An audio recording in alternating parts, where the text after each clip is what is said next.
Un vrai sculpteur est inspiré, comme un vrai poète, ou tout vrai chanteur, musicien, quel qu'il soit.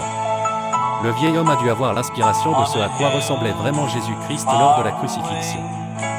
Ainsi, il s'est mis en route sur ce grand arbre sec, la coupe selon le modèle, et jusqu'à ce qu'il en arrive à l'image réelle de ce que cela devait être dans son esprit.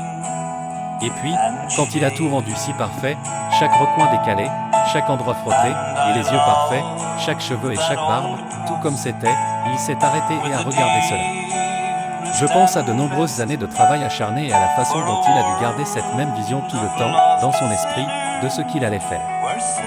Et pensez juste, cette vision dans son esprit depuis tant d'années, pour qu'elle ressemble exactement à ce qu'elle était. Il a d'abord attrapé la vision, et comment il a dû travailler à cette vision, coupant et abattant. Et quand il en est arrivé là où il l'a perfectionné, jusqu'à ce qu'il devienne vraiment parfait, il s'est levé et l'a regardé quand il a fini ce matin-là, avec un marteau à la main. Ce qu'il avait vu, et sa conception de ce qu'était Jésus, voilà qu'il était représenté devant lui, ce qu'il avait eu dans son cœur pendant toutes ces années. Et des labeurs, et des heures de chagrin et de détresse, et des critiques, et tout le reste, mais pourtant il est resté fidèle à la vision jusqu'à ce qu'elle soit achevée. Michel-Ange qui était un attribut de sa pensée.